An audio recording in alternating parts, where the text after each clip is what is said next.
स्नि आगस्टआव जनि बर'खौ पुलिसा न'निफ्राय हमनाय जादोंमोन होननानै खौराङाव गोसारनाया दाय गोदान महर मोनदों। खौरां बिजोंफोराव फोसावनाय बायदि जनि बर'खौ पुलिसा न'निफ्राय हमना लाङाखैमोन। जनि बर'आ गावखौनो जिल्ला बिजिरसालियाव गथायदोंमोन। बे बाथ्राखौ फोरमायदों जिनाहारिनि अजद दैखांजानाय जनि बर'नि नखरनिफ्राय।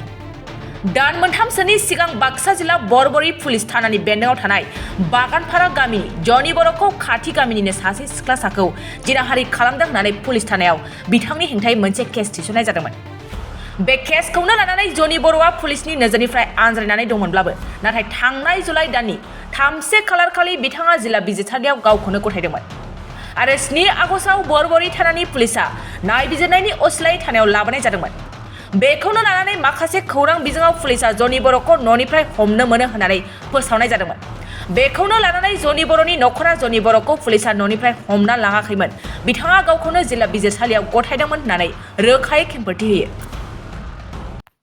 थांनाय मास मोनथामसो सिगां जनि बर' साख्रि बादानि फिसाला जनि बर'खौ माजदिया गामिनि मोनसे नखरा रेप केस खालामदों होननानै थानायाव एजाहार होनायलाय जनि बर'आ पुलिसनि नोजोराव खारखोमानानै दङमोन।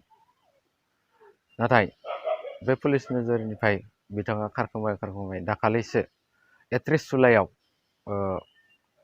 जिल्ला बिजिरसालियाव जोंनिनो मुसलपुराव बिथाङा गावनो हारसिङै गावखौनो गथायदोंमोन।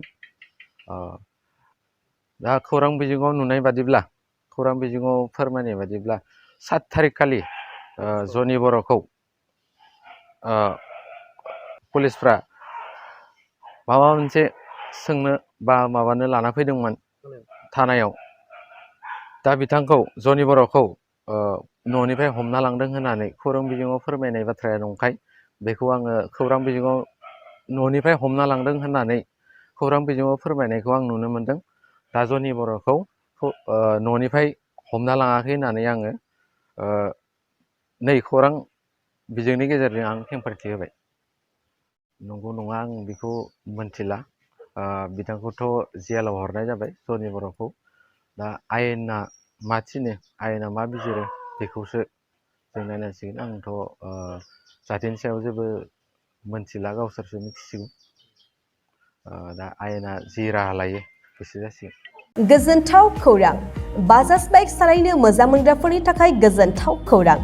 दावहारु अट' एजेन्सिया बाजाज बाइक सालायनो मोजां मोनग्रा रायजो राजाफोरनो होगासिनो दं इन्डिपेन्डेन्ट डेनि थाखाय ल' डाउन पेमेन्ट आरो इजि एक्सचेन्ज अफार।